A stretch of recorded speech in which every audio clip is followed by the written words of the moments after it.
मैं हूँ माफिया का लीडर। एक गंभीर चोट लगने के कारण मैं इस समय एकांतवास में रह रहा हूँ, पर आजकल एक चीज मेरा सरदर्द बनी हुई है और वो चीज है ये बच्चा हर गुजरते दिन के साथ और ज्यादा चिपकू होता जा रहा है।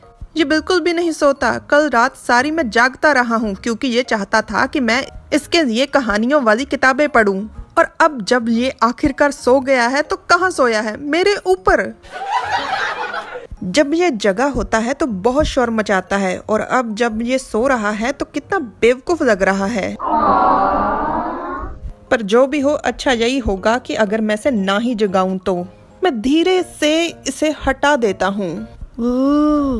पर पापा जैसे ही हिलते हैं पोटैटो को भी नींद खुलने लग जाती है और वो कस कर पापा की कमीज को पकड़ देता है। छोड़ो इसे। फिर पापा चाहे जिधर मर्जी होते थे, साइड को, आगे को, पीछे को, ऊपर को, नीचे को, पोटैटो उनके ऊपर ही रहता था, उनके साथ साथ। पर पापा इस चीज से बहुत ज्यादा परेशान हो गए थे। वो कहते हैं हटो मुझसे, और वो ऊपर जैसे ही होते हैं पोटैटो सीधा गिर जाता है बेड के नीचे, वो भी मुंह के बल। पापा बहुत ज्यादा डर जाते हैं। भले ही गलती से उनसे हुआ पर पोटैटो को चोट तो लग गई होगी। पोटैटो उठकर बैठ जाते। पापा उससे पूछते क्या तुम ठीक हो? बेचारे पोटैटो के माथे पर चोट लगी थी और वो पूरा रोने को था। अपनी आंखों में आंसू भरकर पोटैटो ऊपर आता है और सीधा पापा के पेट पर अपना सर दोबारा से रख देता है। पापा उससे पूछते क्या तुम ठीक हो? कहीं दर्द हो रहा है? ये फिर से सो गया? अरे मुझ पर मत लेटो, मैं कोई तकिया थोड़ी हूँ। अरे मुझे अपने कमरे में वापस जाना है। ये बच्चा भी ना। पापा का फोन बजने लग जाता है तो पापा फोन को निकालकर कॉल को काट देते हैं। शायद वो नहीं चाहते थे कि पोटैटो दोबारा से उठ जाए। पापा लेटे हुए थे, चिड़े हुए थे। उनके ऊपर पोटैटो था। उनकी नजर पोटैटो पर पड़ती है। उसके माथे पर जो चोट लगी थी वो सूज गई है। तो पोटैटो पर चादर देते हुए पापा मन में कहते हैं ठीक है, मैं तुम्हें यहाँ पर सोने दूंगा। हर्जाने के तौर पर जो भी कॉल आई थी जिसे पापा ने काट दिया वो थी दूसरे की, जिसने पापा का नंबर अपने फोन में सेव किया है, उनकी तस्वीर लगाई है, पर नाम लिखा है इस ब्रह्मांड में सबसे ताकतवर।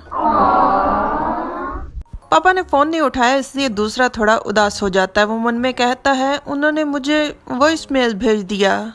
पहले और तीसरे के साथ भी दूसरा बहुत ही अकेला महसूस कर रहा है। शायद उसे इस समय पापा की बहुत ज्यादा जरूरत थी, पर पापा ने फोन काट दिया। दूसरा पापा के हालातों से अनजान है और इस समय बहुत ज्यादा परेशान है। इस समय पोटैटो और दूसरे में कोई भी अंतर मुझे तो नजर नहीं आ रहा। आज की कहानी से मुझे शिक्षा मिलती है कि बड़ों और बच्चों की मानसिकता एक समान ही है। हम जिस व्यक्ति के साथ खुद को सुरक्षित महसूस करते हैं, भीड़ में भी केवल हम उसी व्यक्ति को ही ढूंढते हैं, भले ही कितनी बार और कितनी ही ज्यादा उस व्यक्ति ने हमें चोट क्यों न पहुंचाई हो। बस अंतर सिर्फ इतना है कि बच्चे स्पष्ट रूप से अपनी भावनाओं को पेश कर देते हैं, बड़े नहीं, क्योंकि बच्चों की जिम्मेदारी खुशी खुशी से निभाई जाती है और बड़ों को स्वयं निर्भर होने के लिए मजबूर किया जाता है। इसलिए वो हमेशा झिझकते हैं, दुखी रहते हैं और अंदर ही अंदर अपनी भावनाओं को दबाकर घुटते हैं। पर बड़े हों या बच्चे, सहारे की जरूरत सबको होती है और यही सहारा देने के लिए परिवार होता है, दोस्त होते हैं। इसलिए झिझकिए मत, शर्माइए मत, खुलकर बताइए।